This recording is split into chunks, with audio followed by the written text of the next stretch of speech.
read a couple of weeks ago one of the most horrifying books I've ever read by Douglas Blackman called, I think, Slavery by Another Name. It's the first detailed discussion. I sort of knew the general story, but the first really detailed discussion of what happened after Reconstruction. So, there was a little period after the Civil War when blacks were allowed to vote, they got representation. Things seemed to be looking up a little bit, but then Reconstruction ended in 1877. And then in the South, but with the cooperation of the North, so it's joint, they reinstituted a system which was much worse than slavery.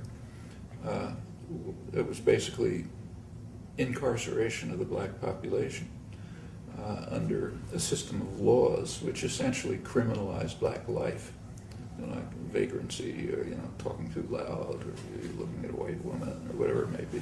So you pick people up, toss them in prison. They stay there for life, and that's what created the Industrial Revolution.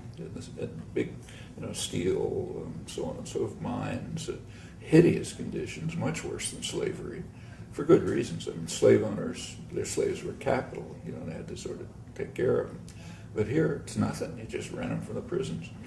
And the descriptions are horrifying. It went right up to the Second World War. After the Second World War, during and after the Second World War, there was a brief change. There was an expanding economy. There was a need for labor, skilled labor. So there was a kind of an opening for African American men. They could go into the auto industry, maybe get a decent home or something like that.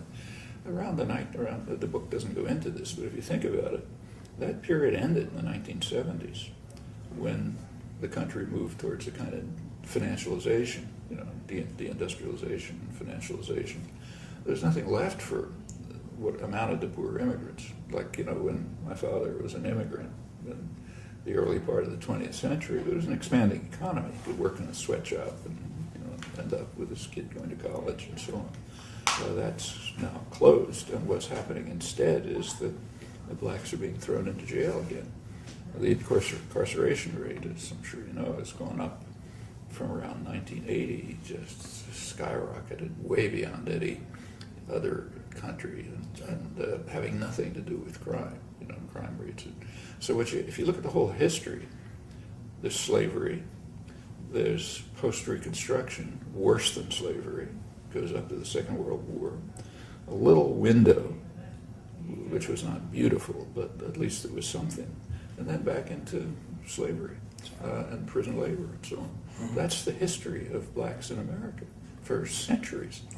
And so it is, it's unfortunate that the Harvard professor got arrested, but to just compare the two cases, how much is there about this? And so this book was by a Wall Street Journal reporter, but it's not. But the whole picture and what it means is gone, and the picture is now different. It's the beer party today. There's a black president. It's all over. We've gotten to a post-racial society. Have we? I mean, take a look at the history of the present situation. At the closing down of the auto industries, which is what's happening, it's essentially driving back the closing the brief window. It's one piece of what's closing the brief window for most of the black population. I mean, there's an opening for Condoleezza Rice, and Barack Obama, and black middle class, but there always was.